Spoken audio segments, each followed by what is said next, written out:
YouTube がきっかけで誕生した万能調味料、俺の塩島田。ただいま、クラウドファンディングにてプロジェクト実施中。詳しくは概要欄にある幕開けページをご覧ください。はいどうも、ホルモン島田チャンネルのぶっちゃ島田です。今日は30日熟成じゃありません。あるものを使って5日間で美味しい熟成肉を作ります。ちょんぼではないです。それでは早速やっていきましょう。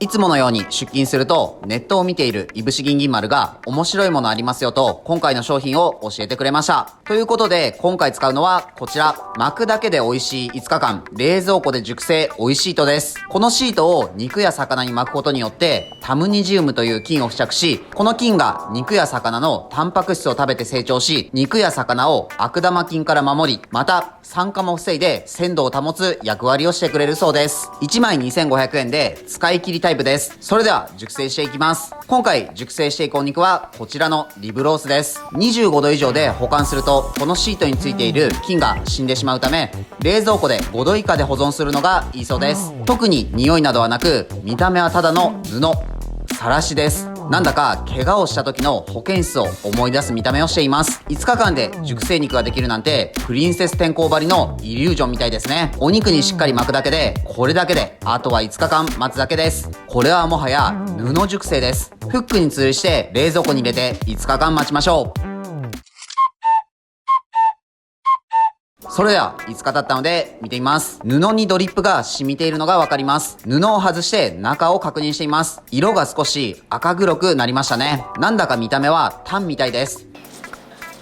まだ柔らかいです。カットして中を見てみましょう。全体的に水分が多いためまだ柔らかいです。中はそんなに変色していません。綺麗なピンク色をしています。周りに少し布の繊維がついてしまったのでトリミングしていきます。今回も何もしていない同じブランド産地のお肉と比較しています。焼いている感覚は特に大きな違いを感じません。実際にどうなっているのか食べて確かめてみましょう。いただきます。今日はみちのく福島ビールの桃ラガーを飲んでいます。これは福島の代表果実でもある白桃、暁を使用しているフルーツビールです。見た目はビールというより桃のジュースですね。見た目ほど桃感はないです。もっと桃感を期待していました。すっきりとしていて甘すぎず料理にも合わせやすいフルーツビールで美味しいです。こういったご当地の果物を使ったフルーツビールって色々あって面白いですね。皆さんの地元の面白いビールとかあればぜひ教えてください。それではエイジングシート熟成肉食べてみます。まずは何もしていないお肉です。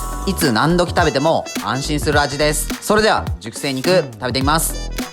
美味しいです。普段色々な調味料熟成肉を食べてるせいなのか、正直あまり味の違いがありません。見た目には少し水分が抜けた感じがありましたが、柔らかさなどにもそれほど違いを感じません。もしかしたら使用するお肉や温度、保管状況によっても結果は変わるかもしれません。色々試してみてもいいですね。味を落とさずに消費期限を伸ばして日持ちすると考えればいいのかもしれません。またこのシートは牛肉だけではなく豚肉や鶏、ジビエなどでもいけますし、さらにサーモンやタラ、ウニなどの海鮮と幅広く使用できるのもありがたいです。今日も美味しかったです。ごちそうさまでした。はい、本日の動画は以上です。最後までご視聴ありがとうございます。ドライエイジングシート5日間熟成肉いかがでしたか？このシートを使って30日熟成したらもっと効果が出るかもしれませんね。自分たちは群馬県前橋市と高崎市でホルモン島田というホルモン屋をやっています。群馬には美味しいお肉を食べられるお店がたくさんあるので、もし群馬に来た際はいろいろ探してみてください。この動画がいいなと思いましたらチャンネル登録、高評価よろしくお願いします。